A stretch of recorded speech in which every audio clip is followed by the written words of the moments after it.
Some animals can get a pretty bad rap. Just because they look terrifying doesn't mean that they're gonna kill you in an instant, right? Well, let's take a closer look at 10 terrifying animals you wouldn't want to encounter and find out for ourselves whether they deserve such a bad reputation. Make sure you stay tuned for number 1. We just might be looking at the devilish offspring of a malevolent deity. Number 10. The Venezuelan poodle moth. Looking equally cute and equally terrifying, the Venezuelan poodle moth was thought to be one of those animals that was created by internet hoaxers. Honestly, I don't blame people for thinking it doesn't exist. I mean, just look at it, looking all furry and alien-like. The fact of the matter is, Venezuelan poodle moths actually do exist, and it is one of the most recently discovered species of insects, only being discovered and photographed in 2009 by one Dr. Arthur Anker of Kirkston. As the name implies, it is native to Venezuela, but it looks for all intents and purposes like that it will be perfectly at home in Antarctica. Being a new species, not much is known about this insect. Scientists don't even know which family of moth it belongs to. So, whether like other moths, the poodle moth poses a danger to humans, nobody knows yet. So as for now, you can look, but please, for all that is good, don't touch. Number 9. The Goliath tigerfish. When your name is Goliath, you'd better be one humongous, ferocious, voracious creature, and the Goliath tigerfish definitely lives up to its moniker. A native to the Congo River Basin, the Lualaba River, Lake Upima, and Lake Tanganyika in Africa, it is the largest member of the tigerfish clan, a genus of fierce predators with protruding, dagger-like teeth. The biggest one on record was nearly 5 feet long and weighed 154 pounds, the equivalent of a super welterweight prizefighter. And it outclasses other African game fish in speed and power. The Goliath tigerfish is a piscivore, which means it eats mainly fish. With such great size, an adult Goliath tigerfish will eat any other fish that it can overpower, such as a small Nile perch.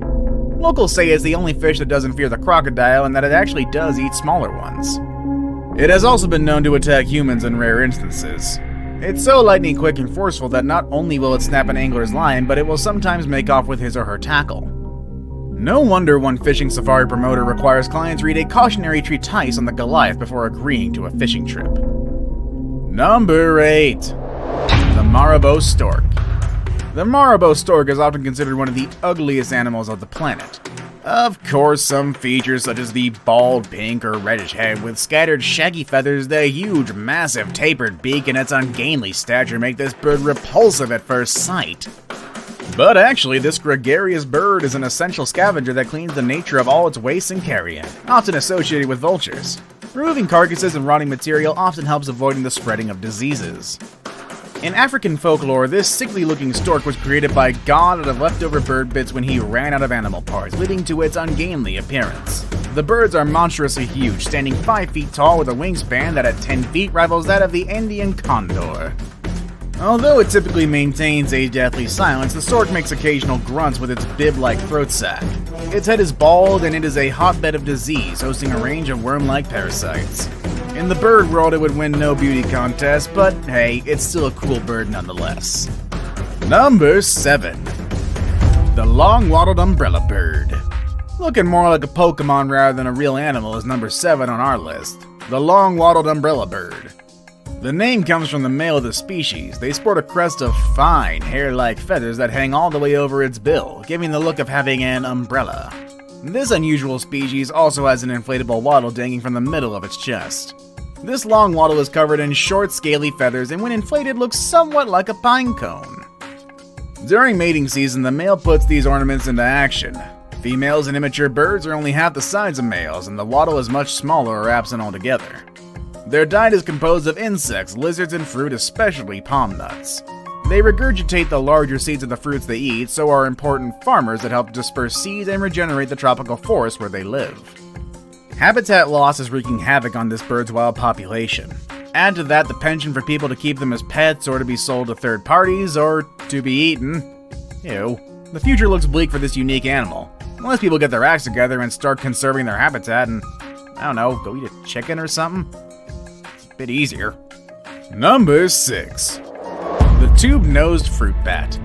Have you ever wondered how Dracula would look like when he transforms into a bat? This next animal on our list probably would be the thing that you would imagine. Just look at it. Don't tell me that face doesn't remind you of a blood-sucking cold vampire. However, I think you figured out at this point that that is not the case. In truth, humans pose more of a danger to these magnificent creatures than them to us, because, as the name suggests, they mostly live on a diet of fruit. The Philippine tube-nosed fruit bat is listed as critically endangered, facing an extremely high risk of extinction in the wild. They are on the IUCN Red List of threatened species. They live in the remaining lowland rainforests of Negros, Cebu, and Sibuyan in the Philippines, where they are known locally as the Bayakan. On Sibuyan, only a small population survives in the hills. The largest population lives on Negros Island, where it now lives principally, perhaps entirely, in a narrow ribbon of forest, usually only a few hundred meters or about 1,000 feet wide, around the shoulders of two mountains in the southern part of the island and two to the north. Number 5. The shoebill. Every day, scientists continue to discover and publish irrefutable links between dinosaurs and birds. This next animal on our list has a look that epitomizes this link like no other modern bird. It looks so, for lack of a politer term, unique. It gained the unwelcome title of the scariest bird in the world. The shoebill, also called the shoebill murder bird for reasons that will be clear in a bit, is native to the marshes of East Africa and your nightmares.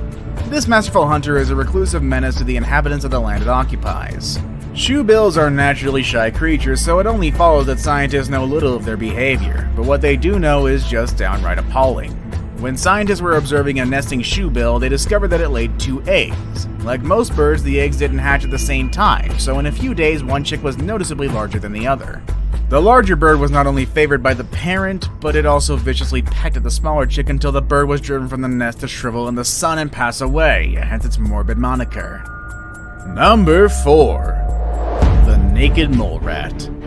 Naked mole rats, their name suggests, are pink, nearly hairless subterranean rodents. These surprisingly long-lived animals are one of the only true eusocial mammals and live in underground burrows in eastern Africa. Eusocial meaning they don't really behave like most mammals, and, well, I'm pretty sure I mispronounced that. Either way, they live rather like insects. They live in communities like those of many insects. Several dozen rats live together in colonies led by one dominant rat, the queen. As in some insect species, the queen is the only naked mole rat female to breed and bear young. Worker animals dig the burrows that the whole clan inhabits, using their prominent teeth and snouts. They also gather the roots and bulbs for the colony to eat. All this happens while other rats tend to the queen. Aside from living like insects in the way it looks, there are also quite a few weirder things about this creature. For one, they can move their front teeth independently from each other, allowing them to move much like chopsticks. They also don't need to drink water. They get all their moisture needs from their 100% plant diet. Number 3. The frilled shark. The frilled shark is a strange, prehistoric-looking shark that lives in the open ocean and spends much of its time in deep, dark waters far below the sea surface. Its long, cylindrical body reaches lengths of nearly 7 feet, and its fins are placed far back on the body. The frilled shark gets its name from the frilly appearance of its gill slits, and yes, the fact that it looks like a giant swimming sperm from hell doesn't escape me. Although they don't look like it, they are very active predators. They usually lunge at their prey and then swallow them whole, even the big ones. Their preferred prey is squid, and they have several rows of long teeth, each with 3 long points. These teeth are perfect for snagging the soft bodies of this prey. And although they're sharks, they swim like no other shark you've seen before. Their serpentine swimming pattern makes them more like eels rather than sharks. They're rarely seen in the wild, and what scientists know today only comes from carcasses that are accidentally hauled by fishermen. Now it's time for the day's best pick. Today we're going to be looking at 2 animals that definitely look terrifying. But the question is, do we have anything to fear from them? Let's just call this number 2. Monsters Among Us. Today's image, or rather images, are quite disturbing indeed. The first looks like the gold of the Sarlacc, while the other looks like some demonic monkey. The question is, do these animals really exist? Well, the second image is quite easy to explain. It's a baboon. It's hairless, yes, but still a baboon. They certainly look terrifying, but do we have anything to fear from them? The short answer is yes, there are certain baboons that are very aggressive, hairless or otherwise. They become aggressive primarily when they feel threatened, or if they feel any of their family group is threatened as well. When encountering these dangerous creatures, it's better to just stay away, don't do anything. The Sarlacc-looking thing is actually the insides of the mouth of the leatherback turtle. Aside from having the gullet from hell, leatherbacks are also famous for being the only turtle species that doesn't have a hard shell, rather possessing a covering that's more akin to leather, hence the name. The absolutely disgusting and disturbing mouth has a purpose though, and it's not to punish sinners. They feed exclusively on jellyfish, and these papaplay as they are called help them get a firm grip on their slippery prey. So the short answer for this one, no, they are no danger to us. They're just really hard to look at, honestly. I saved the best for last, but first, I have a quick challenge that takes only 5 seconds to complete. If you can leave a like and subscribe within the next 5 seconds, you'll get 10 years of amazing luck. Just try it, it really works. Number 1. Cthulhu Larva. Cthulhu, a great old one of great power, lies in a death-like slumber beneath the Pacific Ocean in his sunken city of Liliana. He remains a dominant presence in the eldritch dealings on our world. Pray not that he arise, for if he does, then all will cease. Most importantly, he's a work of fiction created by no other than H.P. Lovecraft himself, which he introduced in the short story, The Call of Cthulhu. And this terrifying little creature, due to its demonic and alien-like look, was named after it. Its other name is not that epic. Also known as the sea pig, this tiny pink creature is actually a baby deep sea cucumber and is quite harmless to humans. They're normally found 1,000 to 4,000 meters below sea level, eating mud, algae, and other debris on the ocean floor. And yes, for those who are asking, they also feed on human remains that just so happen to drop down into their territory. Sea pigs are very prolific and can be found in every ocean of the world. Which terrifying animal will give you nightmares tonight? Let us know in the comments section down below. Want to watch more videos about anything terrifying? Click on any of the videos you see on your screen. Again, thanks for watching everybody, and I will see you all next time. Later everybody.